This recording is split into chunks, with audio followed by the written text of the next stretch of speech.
Oke, materi kita hari ini yaitu pola makan sehat, bergizi, dan seimbang oleh Pamula Trisnasuri SPD JAS. Yuk kita simak ya. Kompetensi dasar yaitu 3.10 memahami pola makan sehat, bergizi, dan seimbang serta pengaruhnya terhadap kesehatan. Kemudian 4.10 memaparkan pola makanan sehat, bergizi, dan seimbang serta pengaruhnya terhadap kesehatan. Tujuan pembelajaran kita hari ini yaitu 1. Peserta didik mampu menjelaskan pola makan sehat, bergizi, dan seimbang serta pengaruhnya terhadap kesehatan. Kemudian yang kedua, peserta didik mampu menyajikan bentuk makanan sehat, bergizi, dan seimbang serta pengaruhnya terhadap kesehatan. Pola makanan sehat adalah pola mengkonsumsi berbagai jenis makanan yang mengandung macam-macam unsur gizi yang dibutuhkan oleh tubuh, yaitu karbohidrat, protein, vitamin, lemak, mineral, dan air. Pola makan yang paling baik adalah makan secukupnya sesuai dengan kebutuhan tubuh secara teratur. Makanan bersih, bergizi, dan seimbang. Makanan bersih adalah makanan yang terbebas dari kotoran dan kuman penyakit. Kebersihan makanan dimulai dari tahap penyiapan bahan saat memasak dan penyajiannya. Kemudian, makanan bergizi yaitu makanan yang mengandung berbagai macam zat gizi, baik karbohidrat, protein, vitamin, dan mineral. Terakhir, makanan seimbang adalah makanan yang sesuai dengan takaran yang dibutuhkan oleh tubuh setiap harinya. Porsi zat karbohidrat, protein, lemak, vitamin, dan mineral sesuai dengan yang dibutuhkan oleh tubuh. Oke, kita lanjut. Nah, gizi seimbang itu apa? Gizi seimbang yaitu menghindari makanan yang berlemak, menghindari makanan yang menggunakan bahan pengawet, menghindari pengolahan masakan dengan cara yang salah, kemudian hindari bumbu penyedap secara berlebihan, memperbanyak konsumsi buah dan sayur, hindari makan jeroan, lemak, otak, santan, kulit ayam, dan kuning telur. Kemudian perbanyak air putih dan jangan lupa jangan biasakan minum minuman yang berwarna. Oke. Berikutnya kita bahas pengaruh gizi terhadap kesehatan. Yang pertama yaitu pengaruh gizi terhadap daya kerja. Pengaruhnya yaitu pertama, pemenuhan gizi yang seimbang adalah faktor tercapainya kesehatan yang baik. Nah, makanan merupakan obat bagi tubuh dan semua makanan mempunyai efek bagi tubuh kita. Semakin berat pekerjaan, semakin banyak kalori yang dibutuhkan tubuh. Kekurangan energi menyebabkan turunnya kekuatan otot atau muscular strength. Yang terakhir, keadaan gizi yang kurang baik akan mengganggu kapasitas kerja sehingga produktivitas kita menurun. Itulah pengaruh gizi terhadap daya kerja kita. Ketika gizi kita bagus, maka daya kerja bagus. Ketika gizi kurang, maka daya kerja akan menurun. Oke. Yang kedua yaitu pengaruh gizi terhadap daya tahan tubuh. Daya tahan tubuh atau endurance adalah komponen biomotorik yang sangat dibutuhkan tubuh dalam melakukan aktivitas fisik. Nah, daya tahan tubuh itu berfungsi untuk membentengi tubuh dari kuman, sehingga jika daya tahan tubuh melemah, maka mudah terserang penyakit. Kekurangan gizi menyebabkan penyakit infeksi. Nah, kalau sudah infeksi, maka saat sakit nafsu makan menurun sehingga memerlukan cadangan makanan dalam tubuh. Nah, jika cadangan dalam tubuh itu tidak ada atau berkurang, maka akan mengurangi pembentukan antibodi atau sistem kekebalan tubuh. Jadi, makan makanan bergizi sangat penting bagi daya tahan tubuh kita. Nah, yang terakhir, pengaruh gizi terhadap pertumbuhan jasmani dan mental. Kekurangan gizi pada masa anak-anak menyebabkan gangguan pertumbuhan jasmani dan perkembangan mental.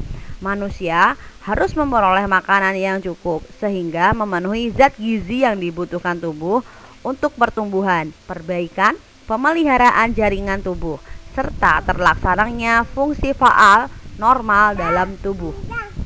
Pengaruh positif zat gizi pada fisik atau jasmani yaitu warna kulit segar dan normal, rambut tumbuh sehat dan kuat, gigi tumbuh sehat dan kuat, otot-otot berkembang dengan baik, fisik atau badan tumbuh dengan baik dan sempurna.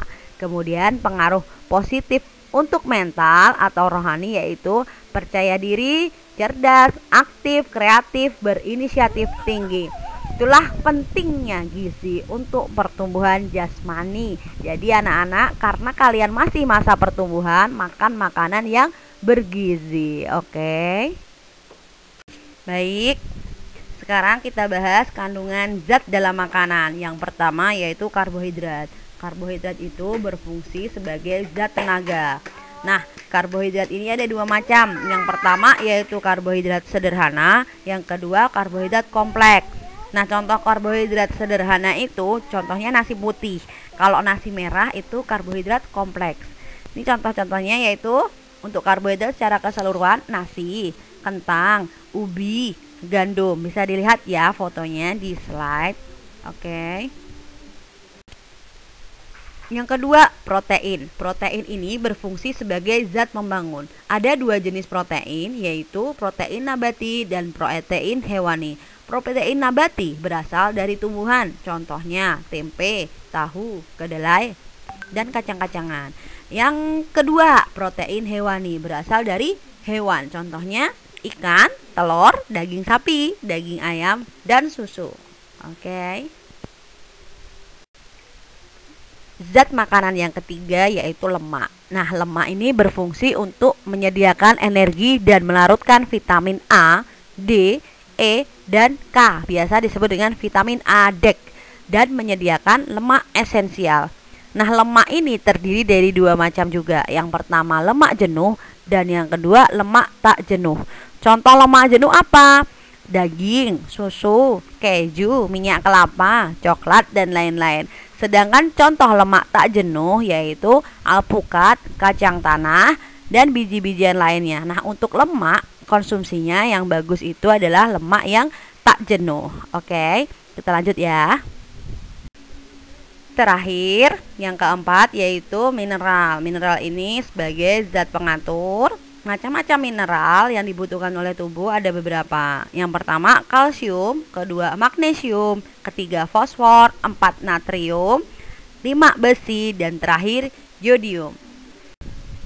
Baik anak-anak, kita sekarang bahas tentang mineral ya. Mineral yang pertama yaitu kalsium atau Ca. Nah, kalsium ini berfungsi untuk membantu proses pembentukan tulang dan gigi dan proses pembukaan darah. Contoh makanannya yaitu ikan salmon, tahu, telur, keju, brokoli, buah tin, dan lain-lain.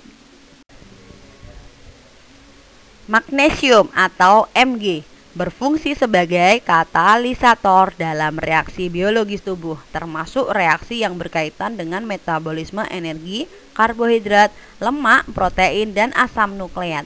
Contoh makanannya apa sih? Yang pertama alpukat, pisang, dan kacang-kacangan. Oke, kita lanjut. Fosfor. Fosfor merupakan komponen kunci dari struktur yang mendasari DNA dan membantu membentuk membran sel.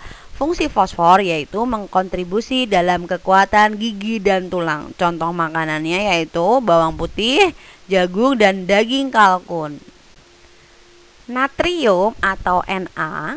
Natrium bertanggung jawab untuk pengaturan kandungan air tubuh dan keseimbangan elektrolit. Natrium merupakan komponen garam dapur yang dikenal dengan natrium klorida atau NaCl. Nah, contoh makanannya adalah keju, daging olahan, dan kecap. Ada juga ikan olahan, itu juga contohnya enak ya. Oke, selanjutnya zat besi atau Fe. Zat besi ini berfungsi untuk memproduksi hemoglobin, komponen sel darah merah. Nah, zat besi adalah bagian dari mioglobin yang berfungsi untuk membantu menyimpan oksigen pada otot. Contoh makanannya daging, ikan, bayam, sayuran hijau. Oke. Nah, yang terakhir yaitu yodium. Yodium berfungsi membentuk hormon tiroksin, di mana hormon ini merupakan pengendali berbagai aktivitas dan pertumbuhan seseorang. Contoh makanannya yaitu garam, ikan laut, telur, dan lain-lain. Baik, untuk selanjutnya kita akan membahas vitamin. Jenis-jenis vitamin yang perlu Anda ketahui yaitu vitamin A, vitamin B, vitamin C, vitamin D, vitamin E, dan vitamin K. Yuk kita simak fungsi dan contoh makanannya. Vitamin A berfungsi untuk menjaga kesehatan mata. Contoh makanannya yaitu wortel. Kekurangan vitamin A menyebabkan penyakit rabun senja yang membuat penderita sulit melihat ketika malam hari atau dalam cahaya yang redup. Vitamin B. Fungsi vitamin B membantu pertumbuhan sel-sel. Nah, macam-macam vitamin B ini ada banyak ya. Vitamin B1, B2, B3, B5, B6, B7, B9, dan B12. Kekurangan vitamin B menyebabkan terganggunya berbagai proses metabolisme. Penyakit yang timbul yaitu beri-beri, dermatitis, diare, dan anemia. Contohnya itu ya, itu contohnya hanya vitamin B1 dan B2, daging, kacang-kacangan, kemudian ada juga bayam. Selanjutnya yaitu vitamin C. Nah, anak-anak sering dengar nih kalau vitamin C.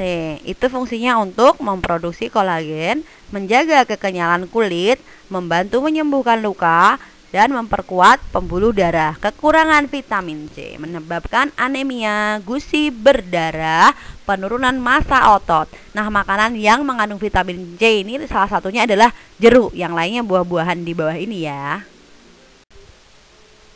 Vitamin D berfungsi untuk membantu penyerapan kalsium guna pertumbuhan tulang dan gigi. Nah, kekurangan vitamin D ini menyebabkan pelunakan tulang atau osteomalsia. Contoh makanannya yaitu susu, telur, daging, minyak zaitun, dan lain-lain. Vitamin E. Vitamin E adalah antioksidan untuk melindungi sel-sel dari kerusakan.